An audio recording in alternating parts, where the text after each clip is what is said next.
Hey everybody, Patty Ann here. I'm going to show you quickly how easy it is to use this free file in Cricut Design Space or Silhouette. This is a Silhouette file from the design store, and I'll have a link for it for you down below, but it's free. Right now it's free. I think it's free this week. I think they put up a new freebie every week, but I'm not positive. I think I'd have to double check that. But anyway, all you'd need to do is go ahead and click both of these things and then say download, and I've already done this. But there it is. It comes in like this down here, and it's a zip file, and so you need to extract everything. And I'm just going to extract it, and I'll leave it with the same number it was before and say extract, and it's going to say, do I want to overwrite it? So I'll just replace those files. So here they are right here, and you'll notice you get three different types of files. You get a Silhouette Studio file, an SVG, and a text document. The thing is, you can just open this SVG probably. Sometimes they don't work, but sometimes they do.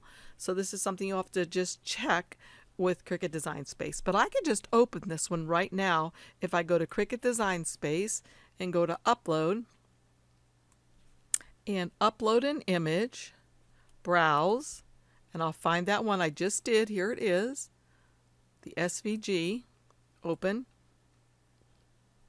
It's going to say it has some stuff that aren't supported. Should I continue anyway? And yes. And here it is, just like this. So I'm going to say save. And I'm going to insert this image. Okay, this is what you need to be aware of. First of all, check out what size this came in at. It is only 2.5 inches wide. You know, that's not going to make a box that will work for you in Cricut Design Space.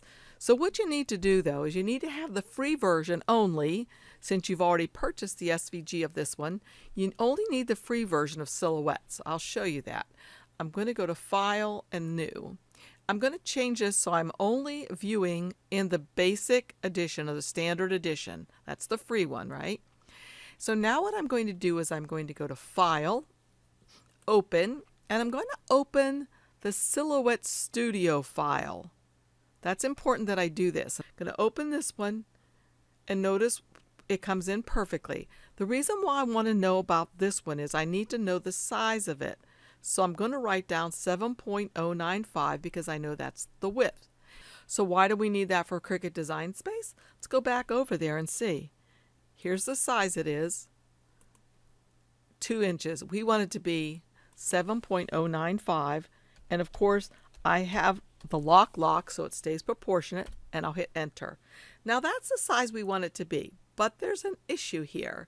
Do you see all of these lines? These are all cut lines. We want some of them to be score lines. Let's look back at Silhouette and you'll see. So see these dotted lines right here? These are score lines, so we want those to be score lines over in Cricut. Well, that's pretty easy. All I have to do is ungroup this. And then you see these score lines right here? If I click the eyeball and get rid of them, you can see those are the lines that I want to have be score lines. So what I'm going to do is I'm going to click each one of these and change it from a cut line to a score line, just like that. Change this one to a score line. Okay, now this thing is ready to go in Cricut. Let's make sure we have the right size.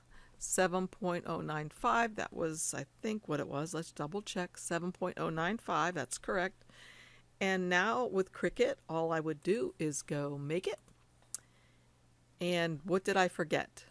Those of you who work in Cricut Design Space all the time, what did I forget? Yep, I forgot. I have to take these score lines right here and grab them all and say attach so they stay exactly where I want them to be. And then I'll go make it. But look, they're still screwy. They're not where they want to be. So let's cancel that. So what do we want to attach these to? We want to attach them to this one down here. So now I have all of those score lines and this, the pink thing, that's what I want to attach. And now you might be wondering, well, where'd the butterflies go? They're just underneath of this. If I right click on this and say send to back, there they are. But now let's make it. Now we have the two butterflies perfectly, and we have this pink thing with the score lines on it. So I'll go ahead and cut this with my Cricut, and I'll be right back, and I'll show you the finished product. And here's how super cute the little box turned out. You can get an idea how big it is when I put a pen down in here. It'd be cute for candy, or some of the little images you've been making if you've been following along with me making things for kids for books. Anyway, it's just really super cute, and I wanted to show you how quickly you can use it for Cricut Design Space.